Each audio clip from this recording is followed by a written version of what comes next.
Hi, I'm Brigette Serfaty, and today I'm going to be talking with Dr. Blair Thielmier on the Minding Your Minutes podcast. For those of you who don't know Blair, she operates the Pharmapreneur Academy as well as multiple other businesses. And we're really going to be talking about how you fit well-being into a busy life. She has 3 kids under the age of 8. She has 3 businesses. Change your thoughts, change your behaviors, change your reality. The first step is just that honesty and that awareness around what's going on with me and what's going on with the person in front of me, so that I can really be open to listening to what's being said. There's no shortage of opportunity to spend her time doing something other than paying attention to herself.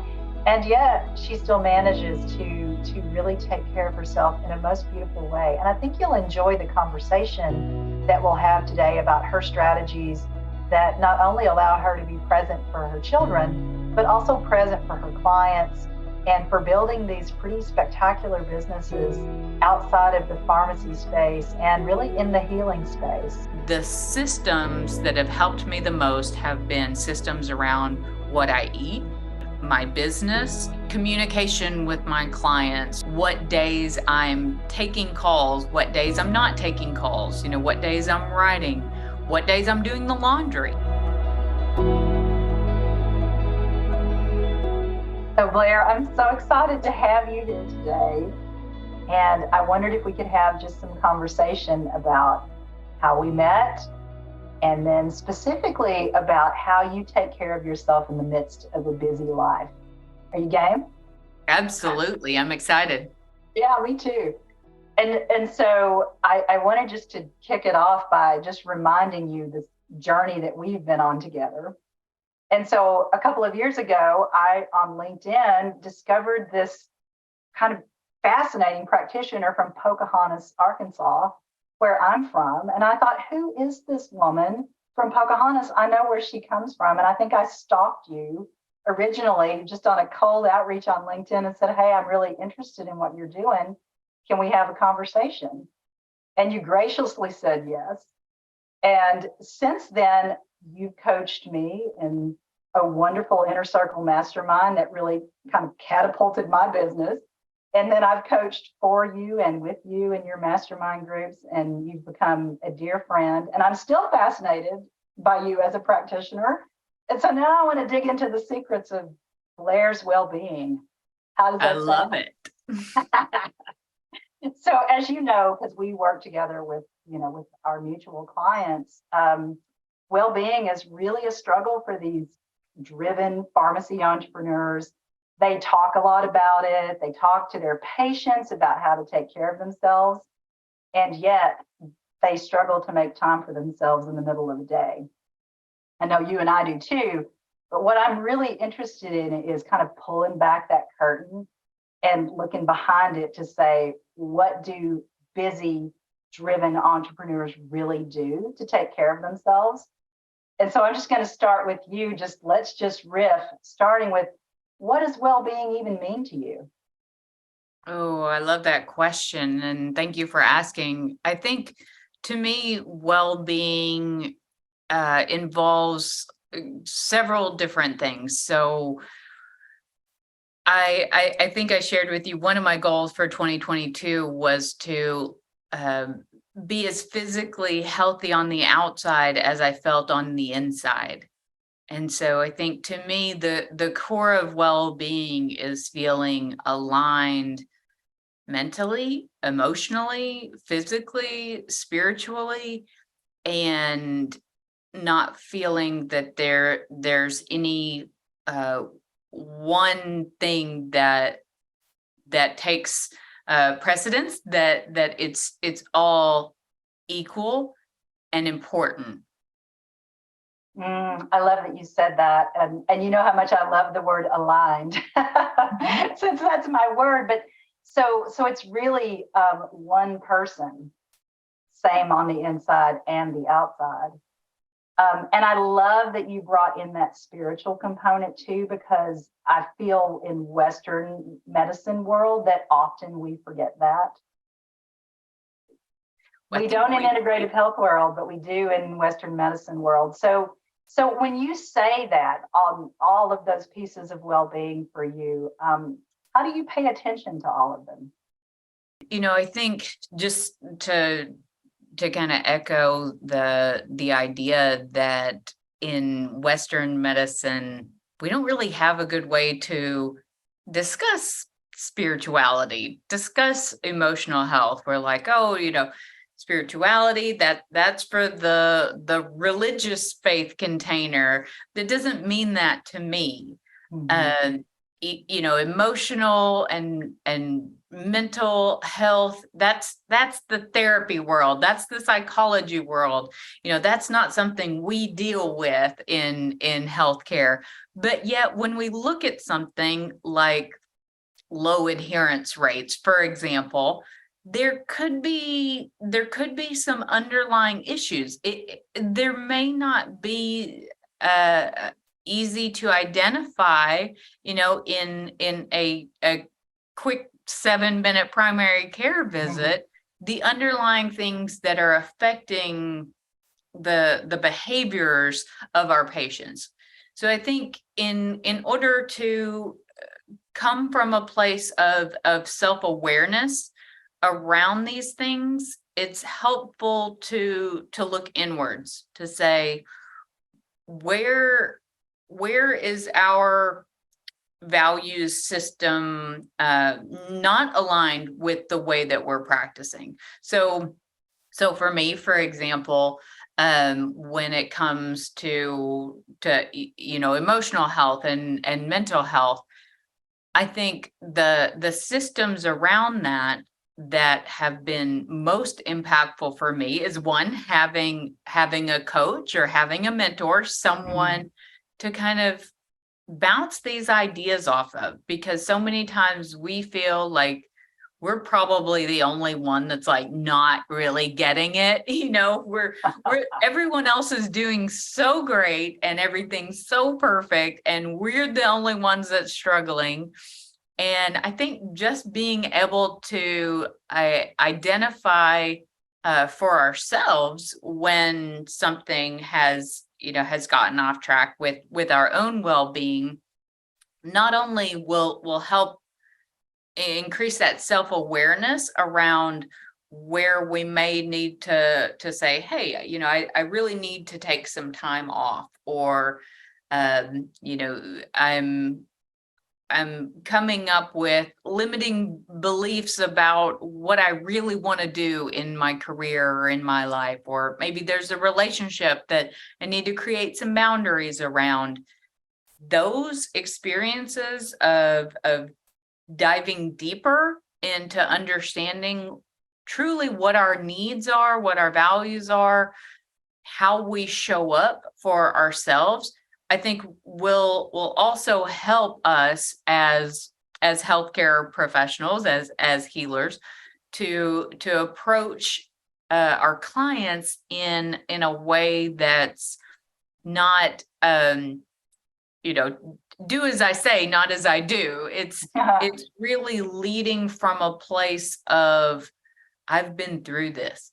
I understand where you're coming from, and it's helping those conversations really resonate and connect with our clients, because we've done that work ourselves. Yeah, I really appreciate that you said that, because it is the only way we can truly be empathetic is if we're walking alongside and can ask those questions, those vulnerable questions. How are you doing? And then listen. And being willing to go to those places where it may feel a little bit uncomfortable. I think getting really honest with ourselves, so that we can heal some of the self-forgiveness has been one of the biggest tools, I think, to help shift well-being and say, I'm not comfortable with my relationship with food, or with people pleasing or whatever that looks like, and being aware of that so that we can then make changes to the way that we're reacting, change your thoughts, change your behaviors, change your reality. The first step is just that honesty and that awareness around what's going on with me and what's going on with the person in front of me, so that I can really be open to listening to what's being said. Yeah, I love that and you know where we're going with this, right? When you say awareness, I go, oh yeah, that would be mindfulness. but to me, that is the basis, is that awareness of how am I really doing? What's my nervous system doing? What state am I in? So that I can even be present to that other person's state. So I love that you've pulled in these words of compassion and self-compassion and being truthful about what's happening. There's probably some things that get in your way. You mentioned the limiting beliefs. What are you seeing with your clients that look kind of like your limiting beliefs? What's coming up? Oh man, so limiting beliefs aren't something that you conquer and they go away. So I like to say, two things have been most revealing for me personally. One is entrepreneurship. So really putting yourself out there with resiliency and with determination that I believe in what I'm doing and being able to confidently talk about our businesses. I think that's the thing that I enjoy helping clients through the most is I think, well, I'm not an expert, therefore I can't help anyone. Or I don't have everything all figured out, therefore I can't help my clients figure out, what they really want. And so that limiting belief around I have to have all my stuff together, I have to have every step of the process figured out. Well, that's great until you outgrow your process, and then and then you have to go through and do that work again, because what the saying goes, new level, new devil. As you're outgrowing one piece, it's creating space, and when we talk about identity shifts, it's creating the space to let go of what you thought it was going to look like in order to create space for what that actually looks like in your practice. The other thing that has really been helpful for me is taking a look at how I'm showing up to parent my children.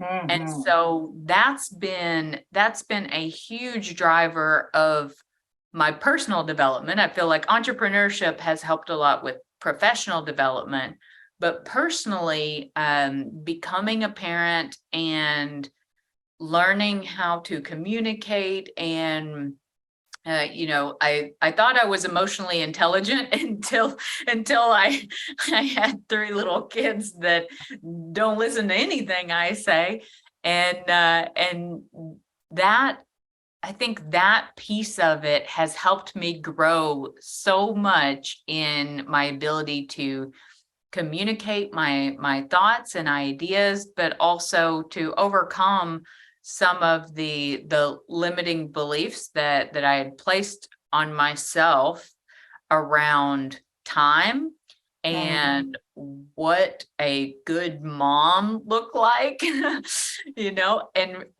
redefining success in my own way, and not what others expectations of success is, but really getting clear on what success looks like for me in my life. And having had little kids, and mine are big kids now, but a lot of that success redefinition is moment to moment, day by day, depending on what their little nervous systems are doing at any particular time. So how do you stay present to that and for that? What are your secrets? Oh man, that's a great question. So, I talk about present awareness, and the biggest thing that has helped me is daily meditation, or at least a daily practice that shuts everything off. So I would find myself, my mind would be running 100 miles an hour. And when I was with my kids, I would be thinking about my business. And when I was working on my business, I would be thinking about my kids. And my head was always in another place. And I kind of thought this was normal. I thought that that's just how high performing, high achieving people operated. And I didn't realize that there was any other way of being other than constantly in this on to the next thing, never really being able to catch my breath. And creating some of these practices around meditation and around mindfulness and being able to settle into the present moment, experience my body, my breath, my muscles relaxing, really being able to settle into the present moment helps me really hear my kids.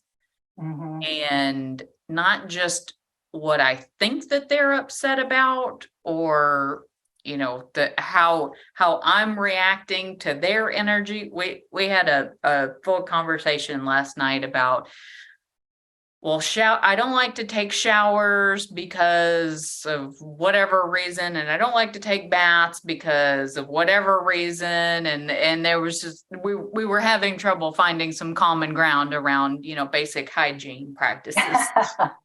And so that's that, even just using that kind of communication to say, okay, what's really going on right now? Is it the bath? Is it the shower? Like, what emotionally, what's happening to cause this kind of meltdown right now? And having that emotional intelligence on my part to pause and say, this is not something that I can make better by getting angry and just do it. Just do what I say, like that's the easiest place to go in that situation. But by really staying present and say, like, let's figure this out together. Let's work through there. You have to bathe every single day, and let's work through some of the challenges. Maybe it's setting a timer or whatever around that. So really hearing my kids and being able to model emotional regulation for them, I think is something that has certainly, they say that when you teach something, you really are able to internalize it and learn it best. So as I'm teaching my kids some of these practices that have been helpful for me, I'm also internalizing it more, and that's helping me to be more present and to be more grounded and to be less reactive to the craziness of having 3 kids under the age of 8 in the house. I'm going to commend you for that. But it's so true that when we take that moment and that space to regulate, we can feel where they are. We can really be more present to their little nervous systems. And to me, they are our greatest teachers. because Absolutely. they're just so authentic to the way that they're feeling. It's harder in the wild grown-up world when people are hiding the way they're feeling.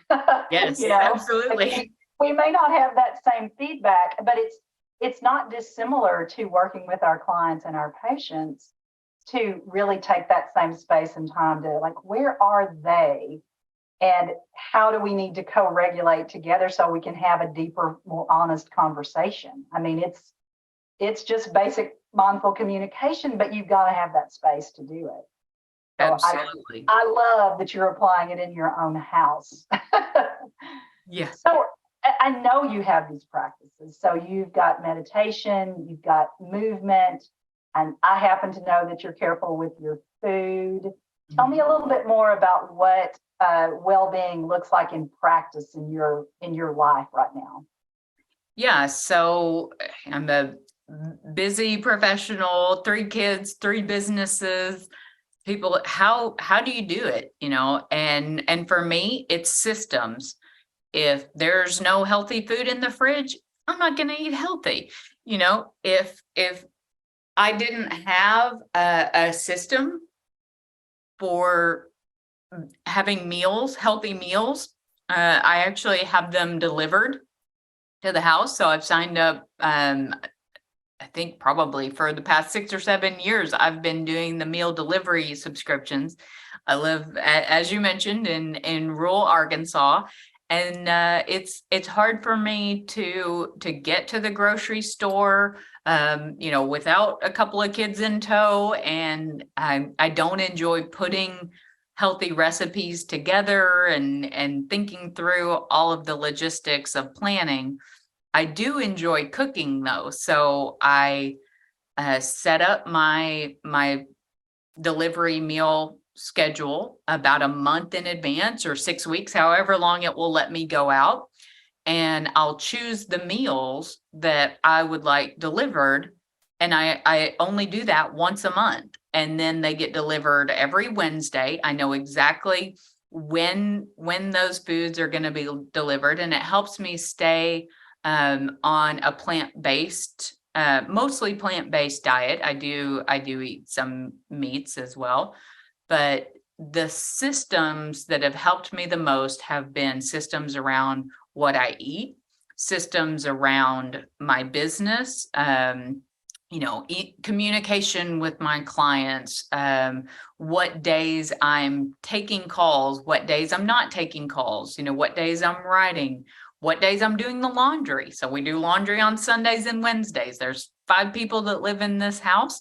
And, I know what's going to be happening on those days.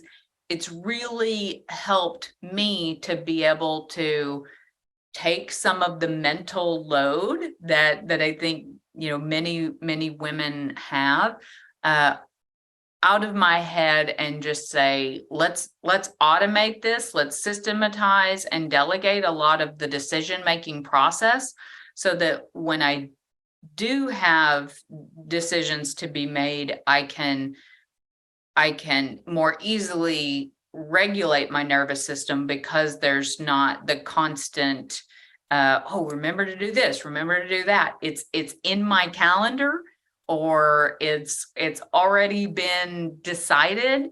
And so it just lessens that decision fatigue for me to constantly feel like I'm trying to make healthy decisions. Yeah. And so you've really enacted those habit loops in a systematic fashion. So you don't have to go, oh, what do I need now? Like you already know. It's already done.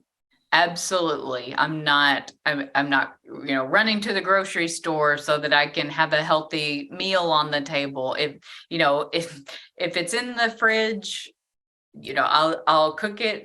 And one of the really good things that has come from that is really building our culinary medicine toolbox, so to speak, and trying some foods that I would have never had a chance to try before. So that's been really fun to kind of experiment and play with some foods that wouldn't even be available here in my area. Yeah, I know where you come from.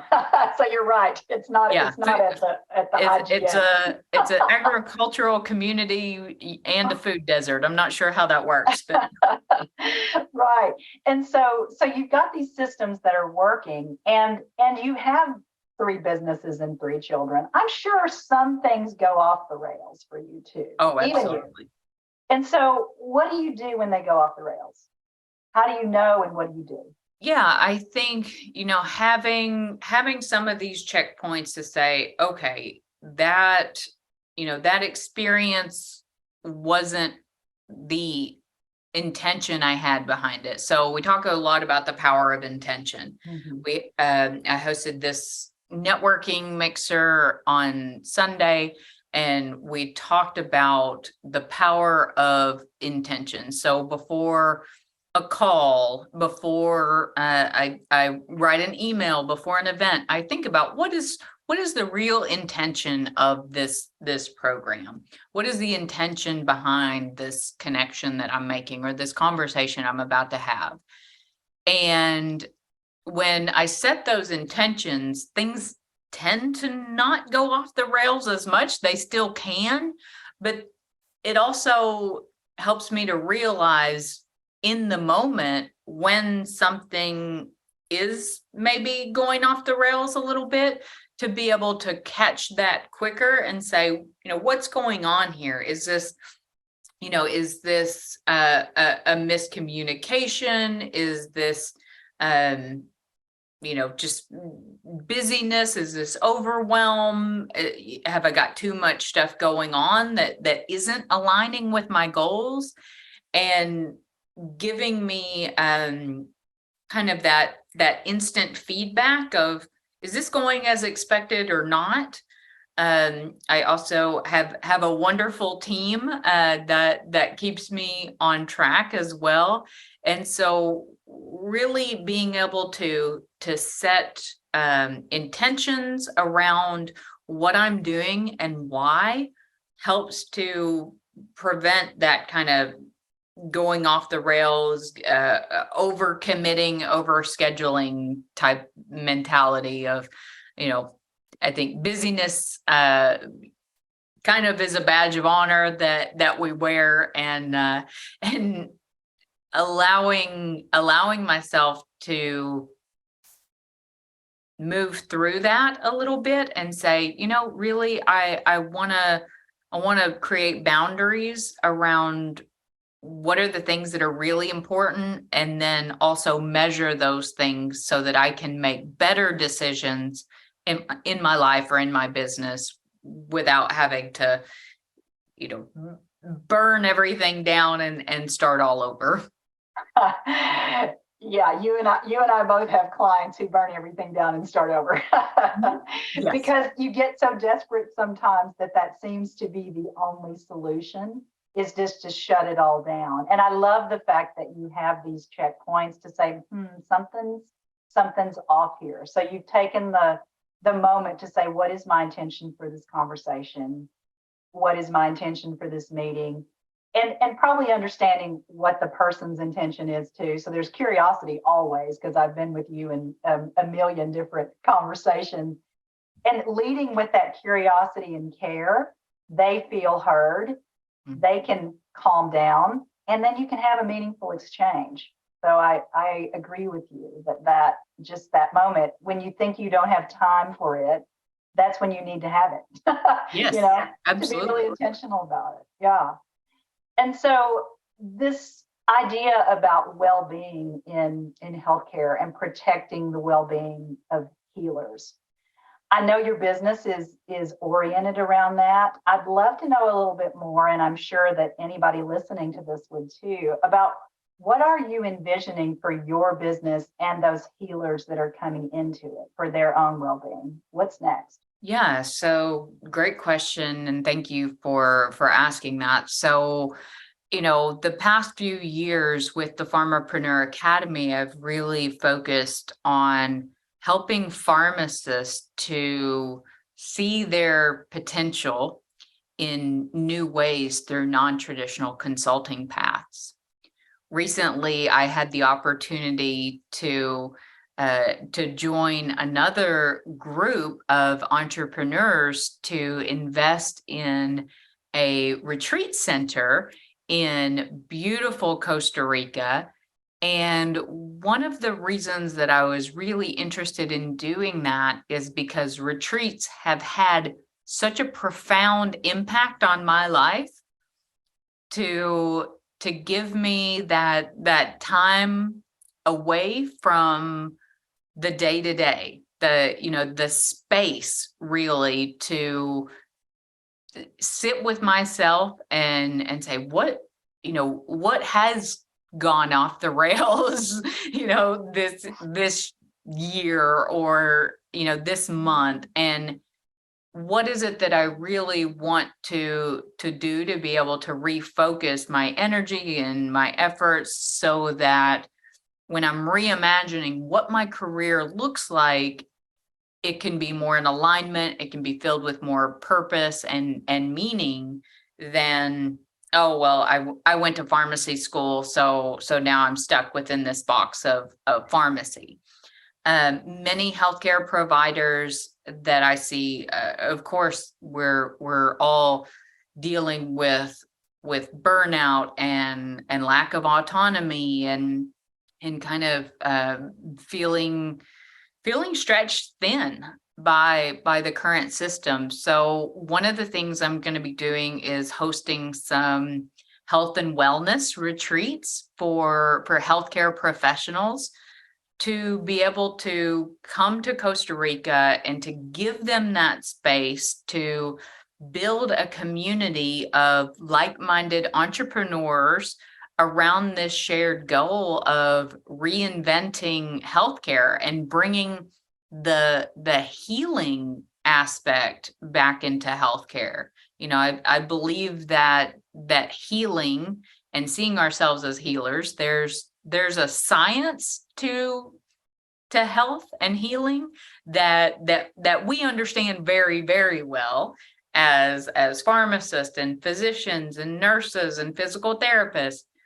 But then there's also this kind of lost art. I remember thinking about like the laying on of hands and how that was always a big piece of health and healing. And just the fact that practice has even been lost to us, I think there's a lot we can pull from Eastern medicine practices and ancient medicine practices that bring in that connection, that heart-centered approach to healing and really foster that art of healing medicine. So I'm excited to be able to offer some of those retreats at the Consamagna property in 2023 and beyond. And I'm excited to be part of those. And what I love about that is the property itself, the location, the land itself. We're talking blue zones. There's all sorts of possibility to feel connected differently.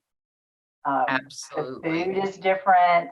The energy is different. It's going to be fascinating to see who shows up and then what happens afterwards. So I can't wait to see that. Me neither. Yeah. I really believe that there's an opportunity for healthcare professionals to reinvent themselves, reinvent their practices, and realign with the reason that we even got into the healing arts in the first place, and to be able to practice not sick care but health care. And so I'm super excited to welcome people to the Blue Zone, into the rainforest of Costa Rica. Our property is 5 acres of lush botanical gardens and fruit trees and monkeys and sloths, and just a short walk to the Pacific Ocean.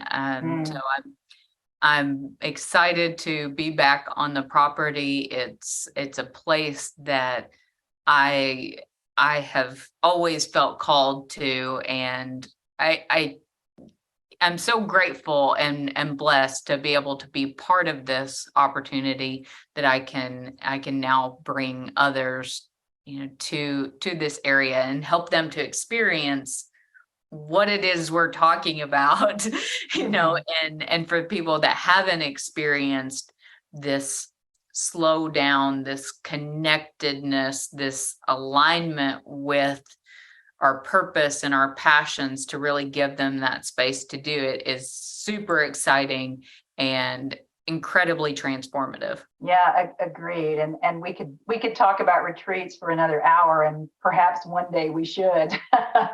But I do believe that when you leave a space like that, that other people can feel that transformation. And so that healing that happens with the practitioner will be felt by their patients and clients. It's just part of the circle that Absolutely. expands from there. And so I can't wait to hear more about that. And what else would you like to share with our listeners about how they could learn more about those retreats, how they could learn more about your business?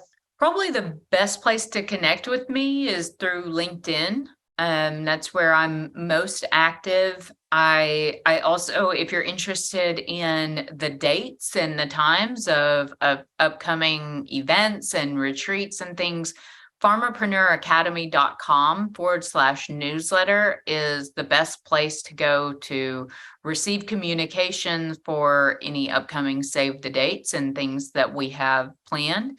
And I always encourage people to reach out, because I'm always open to meeting new people and having new conversations, to learn more about what goals healthcare professionals have for career development, and how I can help support and hold that vision for those people to really reinvent what healing medicine means to them in their practice.